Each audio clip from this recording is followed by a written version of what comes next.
Você sabia que enquanto o Brasil vivia a estabilização do Plano Real nos anos 90, um país do tamanho de Santa Catarina, encravado entre China e Índia, estava sendo consumido por uma das guerras civis mais brutais do século XX? Uma revolução que durou 10 anos, matou mais de 17 mil pessoas e transformou completamente uma das últimas monarquias absolutas do mundo. Se você gosta de histórias reais que parecem ficção, se inscreva no canal e ative o sininho. Porque hoje vamos desvendar os segredos da Revolução do Nepal, uma guerra que poucos conhecem mas que mudou para sempre o teto do mundo. Para entender essa revolução, precisamos voltar no tempo. Imagine o Brasil ainda sendo governado por um imperador absoluto em 1996. Parece impossível, não é? Mas era exatamente essa a realidade do Nepal, um reino milenar governado pela dinastia Shah há mais de 200 anos, onde o rei tinha poder absoluto sobre 23 milhões de pessoas. O Nepal sempre foi um país de extremos. Lar do Monte Everest, berço de Buda, mas também uma das nações mais pobres do mundo.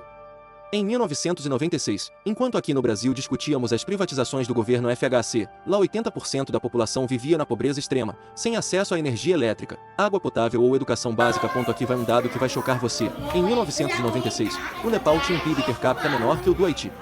Para ter uma ideia, o salário mínimo brasileiro da época equivalia a 3 meses de renda média de um camponês nepalês.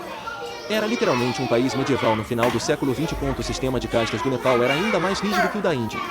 Imagine uma sociedade onde sua profissão, seu casamento, até onde você podia morar eram determinados pelo sangue. Os Baum, Brahmanes e Kshetri, guerreiros, representavam apenas 30% da população, mas controlavam 90% das terras e todos os cargos governamentais. Para nós, brasileiros, é difícil imaginar. Seria como se apenas os descendentes de portugueses pudessem ser políticos, médicos ou advogados, enquanto negros, índios e mestiços fossem eternamente condenados ao trabalho braçal. Essa era a realidade nepalesa em pleno século XX. Os números eram assustadores. Em 1995, um ano antes da revolução começar, apenas 2% das mulheres sabiam ler. A mortalidade infantil era de 108 mortes para cada 1000 nascimentos, quase 10 vezes maior que a brasileira na época. Mais chocante ainda, a expectativa de vida era de apenas 54 anos. Mas aqui está o que poucos sabem: a Revolução Maoísta não começou do nada. Em 1990, 6 anos antes, o Nepal havia passado por uma primeira revolução democrática. O povo foi às ruas, enfrentou a polícia real e forçou o rei Birendra a aceitar uma monarquia constitucional. Parecia que a democracia havia chegado. Os partidos políticos foram legalizados, eleições foram marcadas. O Partido Comunista do Nepal, liderado por Prachanda, participou do processo. Eles ganharam apenas 9 cadeiras no parlamento de 205 deputados. Mas aí aconteceu algo que mudaria a história para sempre. Os políticos tradicionais, em vez de implementar as reformas prometidas, simplesmente dividiram o poder entre si. A corrupção explodiu. As castas altas continuaram dominando tudo. Para o povo comum, nada mudou. Entre 1990 e 1996, o Nepal teve 5 primeiros ministros diferentes. Cada governo que caía levava consigo milhões em recursos públicos. Enquanto isso, Katmandu, a capital, tinha energia elétrica apenas 8 horas por dia, e 85% da população rural continuava sem acesso à água potável. Imagine a frustração. Seria como se a nossa redemocratização de 1985 não tivesse mudado nada na vida prática do brasileiro. Como se Collor, Itamar e FHC tivessem governado apenas para os ricos, enquanto o Nordeste continuasse na seca e a periferia de São Paulo sem saneamento básico. Foi essa frustração acumulada que levou Prachanda a uma decisão radical. Em 1995, ele apresentou ao governo uma lista com 40 demandas básicas: reforma agrária, fim do sistema de castas, direitos para as mulheres, autonomia para as minorias étnicas. O prazo dado pelo governo para responder? 6 meses. A resposta que veio? Silêncio total. E foi aí que o feroz decidiu que as mudanças viriam pela força. Mas como um ex-professor de agricultura conseguiu montar o exército que aterrorizaria o Nepal por uma década? Essa resposta vai surpreender você. 13 de fevereiro de 1996. Enquanto o Brasil comemorava o carnaval, no Nepal, Prachanda e seus seguidores davam início à guerra popular. Mas não começaram atacando a capital ou grandes cidades. Não. A estratégia deles foi muito mais inteligente e assustadora. Eles começaram pelas aldeias mais remotas, pelos locais onde o Estado nepalês nunca havia chegado. Regiões montanhosas onde não havia estradas, energia elétrica ou sequer postos policiais. Áreas habitadas pelas castas mais baixas, pelos intocáveis do sistema nepalês. O primeiro ataque foi em Roupa, uma região onde 90% da população pertencia às castas baixas e a renda anual média era de $50 por pessoa, menos que um brasileiro ganhava em uma semana trabalhando no salário mínimo da época. Aqui está o que torna essa revolução única. Os maoístas não chegaram às aldeias como invasores. Eles se apresentaram como libertadores. Distribuíam as terras dos latifundiários entre os camponeses, criavam escolas para ensinar as crianças das castas baixas, estabeleciam tribunais populares para julgar crimes locais. A estratégia era idêntica à usada por Mao Tse-tung na China dos anos 1940. Cercar as cidades pelo campo, ganhar o coração dos camponeses antes de enfrentar o exército regular. Prachanda havia estudado a fundo a Revolução Chinesa e adaptado cada tática para a realidade nepalesa. Em apenas 2 anos, de 1996 a 1998, os maoístas passaram de 5.000 para 15.000 combatentes. Controlavam 35 dos 75 distritos do Nepal. Mais impressionante, 40% dos combatentes eram mulheres, algo revolucionário em uma sociedade onde as mulheres eram consideradas propriedade dos maridos. Mas como financiaram essa expansão tão rápida? A resposta vai chocar você. Inicialmente, através de impostos revolucionários cobrados dos comerciantes e latifundiários locais. Depois, descobriram uma fonte de renda muito mais lucrativa, o controle das rotas de contrabando entre Índia e China. Estima-se que, no auge da Revolução, os maoístas arrecadavam $2 milhões por mês só com taxas sobre mercadorias contrabandeadas. Para ter uma ideia, isso equivaleria a cerca de R$6 milhões mensais em valores de hoje, mais que o orçamento anual de muitas prefeituras brasileiras pequenas. O rei Birendra e seu governo cometeram um erro estratégico terrível. Em vez de tentar negociar ou implementar reformas, optaram pela repressão pura e simples. Declararam estado de emergência, suspenderam direitos civis e enviaram o exército real para limpar as áreas controladas pelos maoístas. O resultado foi catastrófico. As operações militares do governo matavam indiscriminadamente civis suspeitos de apoiar os rebeldes. Aldeias inteiras eram queimadas. Mulheres eram estupradas por soldados. Crianças desapareciam em prisões clandestinas. Imagine-se, durante nossa redemocratização, o governo militar brasileiro tivesse reagido queimando favelas inteiras no Rio de Janeiro sob suspeita de apoiarem os movimentos de esquerda. Foi exatamente isso que aconteceu no Nepal, mas numa escala muito maior. Essa brutalidade governamental teve um efeito oposto ao esperado. Em vez de diminuir o apoio aos maoístas, multiplicou-o exponencialmente. Cada aldeia atacada pelo exército se transformava em uma base rebelde. Cada família que perdia um ente querido se juntava à revolução. Em 2000, 4 anos após o início da guerra, os maoístas já controlavam 60% do território nepalês. Mais grave ainda, haviam começado a cercar Katmandu, a capital. O reino milenar estava à beira do colapso. Mas foi nesse momento que aconteceu algo que ninguém esperava. Um evento tão chocante que mudou completamente os rumos da guerra e abalou o mundo inteiro. Um massacre dentro do próprio Palácio Real que você não vai acreditar. 1 de junho de 2001. Uma data que ficaria marcada para sempre na história do Nepal. Enquanto aqui no Brasil discutíamos a crise energética e o racionamento de luz, do outro lado do mundo acontecia um dos massacres mais chocantes já registrados em uma família real. O que vou contar agora parece roteiro de filme, mas aconteceu de verdade. Durante um jantar familiar no Palácio Real de Katmandu, o príncipe herdeiro de Pendra Shah assassinou sistematicamente 10 membros de sua própria família, incluindo o rei Birendra, a rainha Aishwarya e 7 outros parentes próximos. Às 21 horas da noite, Dipendra chegou ao jantar visivelmente embriagado e alterado. Havia discussões sobre seu casamento com Devani Rana, uma jovem de família rival que seus pais desaprovavam. De repente, ele saiu da sala, voltou armado com um rifle automático M16 e uma pistola, e começou a atirar. Em menos de 10 minutos, o futuro rei do Nepal matou o rei, a rainha, seu irmão mais novo príncipe Nirajan, sua irmã princesa Fruti, 3 tios, 2 tias e um primo. Depois, voltou a arma contra si mesmo. 10 mortes. Uma dinastia milenar dizimada em uma única noite. A notícia do massacre chegou ao Brasil no dia seguinte e causou perplexidade mundial. Como isso era possível? Como um príncipe herdeiro podia massacrar sua própria família? As teorias conspiratórias começaram imediatamente. Muitos nepaleses simplesmente se recusaram a acreditar na versão oficial. Circularam teorias de que Gyanendra, irmão do rei morto e único da família real a não estar presente no jantar, havia orquestrado tudo para assumir o poder.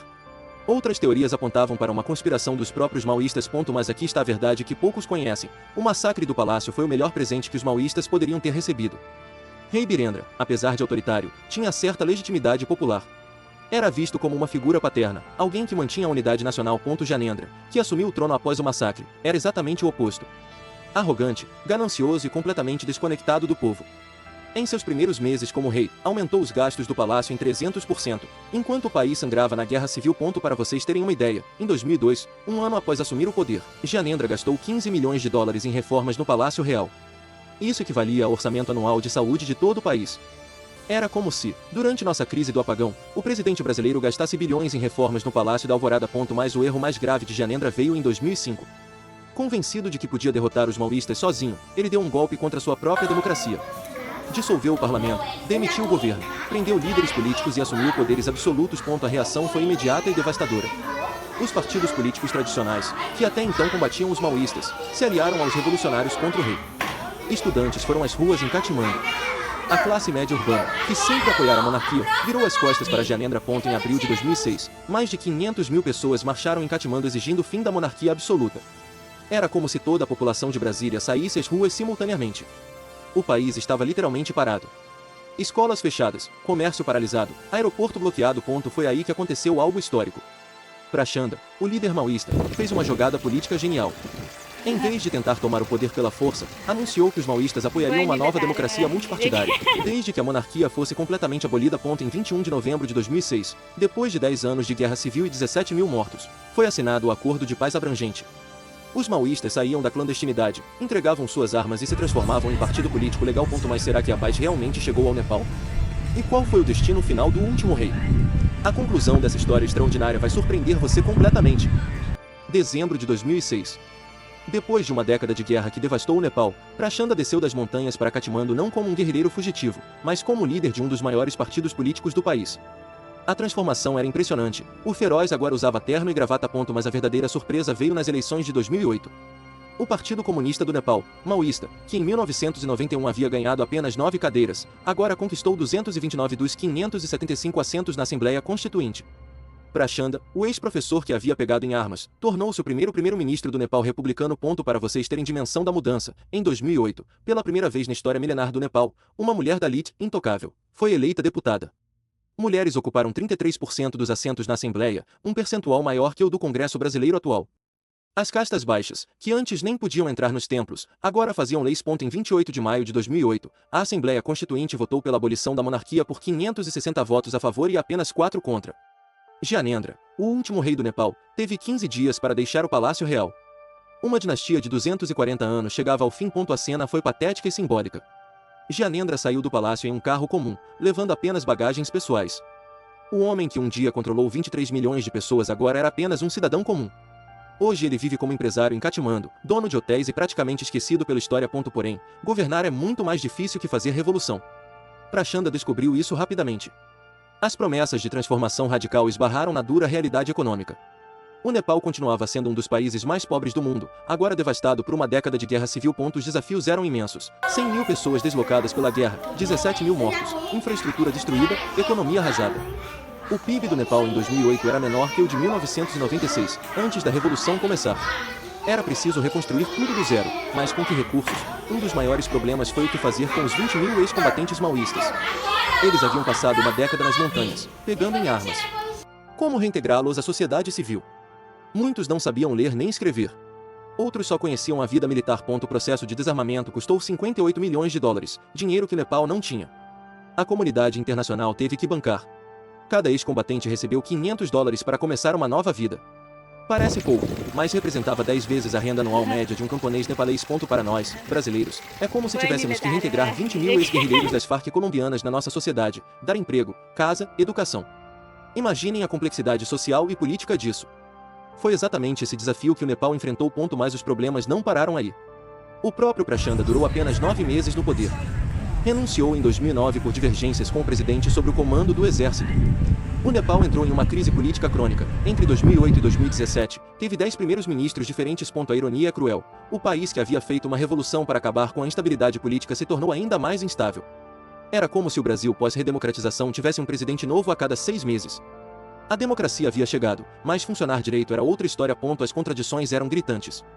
Prachanda, o ex-revolucionário que prometeu acabar com a corrupção, hoje é investigado por enriquecimento ilícito. Suas propriedades valem milhões de dólares, uma fortuna em um país onde a renda média anual é de 800 dólares. Muitos dos antigos comandantes maoístas se tornaram empresários ricos ou políticos profissionais. Compraram terras, abriram negócios, mandaram os filhos estudar no exterior. A revolução que prometia acabar com as elites criou uma nova elite. É como se Lula, Dilma e outros líderes do PT, depois de chegarem ao poder, tivessem se tornado bilionários enquanto a periferia continuava pobre. A revolução devorou seus próprios filhos, como diria o historiador francês. Hoje, 15 anos depois do fim da guerra, o Nepal ainda é um dos países mais pobres da Ásia. Paradoxalmente, Prachanda continua sendo uma figura política importante, já foi primeiro-ministro 3 vezes desde 2008. O ex-revolucionário se tornou um político profissional como qualquer outro. Mas será que a revolução maoísta foi um fracasso total? Ou houve conquistas reais que justificaram uma década de sangue? E qual a lição que essa história extraordinária nos deixa sobre revoluções, democracia e mudança social? Depois de acompanhar essa jornada extraordinária de 10 anos de guerra civil e 15 anos de reconstrução, chegamos à pergunta fundamental. Afinal, a Revolução Maoísta do Nepal foi um sucesso ou um fracasso? A resposta é mais complexa do que você imagina. Vamos aos fatos concretos. Sim, o Nepal hoje ainda é pobre. O PIB per capita é de apenas $1.200 anuais, menos que um brasileiro ganha em 2 meses de salário mínimo. Mas houve mudanças estruturais profundas que não podem ser ignoradas. A alfabetização feminina saltou de 2% em 1995 para 65% em 2023. A mortalidade infantil caiu de 108 para 28 mortes por 1.000 nascimentos. A expectativa de vida subiu de 54 para 71 anos. São números que representam milhões de vidas salvas e transformadas. Ponto mais importante, o sistema de castas, que por séculos condenou milhões de pessoas à discriminação, foi legalmente abolido. Claro que na prática ainda existe preconceito, mas hoje um Dalit pode ser deputado, ministro, até primeiro-ministro. Isso seria impensável antes de 1996. Para entender a dimensão dessa mudança, imaginem se no Brasil tivéssemos abolido de verdade todas as formas de racismo estrutural. Se negros e pardos, que são 54% da população, ocupassem 54% dos cargos de poder. Foi uma transformação dessa magnitude que aconteceu no Nepal. O Nepal deixou de ser um reino vassalo da Índia para se tornar um ator independente entre dois gigantes, Índia e China. Hoje joga com os dois lados, recebendo investimentos chineses e mantendo laços históricos com Nova Delhi. A revolução mudou completamente o equilíbrio geopolítico regional. Por outro lado, o Nepal hoje é uma democracia real, com eleições livres, imprensa independente e rotatividade no poder. Depois de séculos de monarquia absoluta, isso não é pouco. O povo nepalês pode votar, protestar, criticar, direitos que custaram 17.000 vidas para conquistar. Mas as contradições são brutais. A corrupção, que era uma das principais causas da revolução, continua endêmica. O Transparency International classifica o Nepal como um dos países mais corruptos da Ásia. Os políticos ex-maoístas se corromperam tão rapidamente quanto os antigos. A economia continua dependente de remessas de trabalhadores no exterior, principalmente no Golfo Pérsico e Malásia. Cerca de 4 milhões de nepaleses trabalham fora do país, enviando $8 bilhões anuais para casa. É como se 20% da população brasileira trabalhasse no exterior para sustentar o país. O sistema educacional melhorou, mas ainda é precário. Apenas 60% das crianças completam o ensino fundamental. As universidades formam milhares de jovens por ano, mas não há empregos qualificados para eles. O resultado é fuga de cérebros massiva para países ricos. A infraestrutura continua caótica. Katmandu tem energia elétrica apenas 12 horas por dia, melhor que as 8 horas de 1996, mas ainda patético para uma capital. O trânsito é um caos completo. A poluição do ar mata mais pessoas que acidentes de trânsito. A violência doméstica contra mulheres continua alarmante, apesar dos avanços legais. O Nepal tem uma das maiores taxas de suicídio feminino do mundo. As leis mudaram, mas as mentalidades tradicionais resistem teimosamente. Mais grave, o país continua extremamente vulnerável a desastres naturais. O terremoto de 2015 matou 9.000 pessoas e destruiu 600.000 casas. A reconstrução foi lenta, corrupta e incompleta. 8 anos depois, muitas famílias ainda vivem em barracas provisórias. Os ex-combatentes maoístas enfrentam problemas sérios de reintegração social. Muitos desenvolveram alcoolismo, depressão, transtorno pós-traumático. A sociedade que eles ajudaram a criar os trata como veteranos inconvenientes de uma guerra que todos preferem esquecer. A juventude nepalesa, que nasceu após a revolução, não sente gratidão pelos sacrifícios da geração anterior. Para eles, Prachanda e seus companheiros são apenas políticos velhos e corruptos que prometeram muito e entregaram pouco. O federalismo, uma das principais conquistas da nova Constituição, funciona mal na prática. As províncias brigam constantemente com o governo central por recursos. Há sobreposição de competências, duplicação de estruturas, desperdício de verbas públicas. A agricultura, que emprega 60% da população, continua arcaica e improdutiva. A reforma agrária prometida pelos maoístas ficou no papel. Os grandes latifúndios continuam existindo, apenas mudaram de mãos, dos antigos aristocratas para os novos políticos ricos. Turismo, que poderia ser uma fonte enorme de divisas, sofre com instabilidade política crônica, infraestrutura precária e má reputação internacional. O Nepal recebe 1 milhão de turistas por ano. O Peru, país similar, recebe 4 milhões. Que lições essa história nos deixa?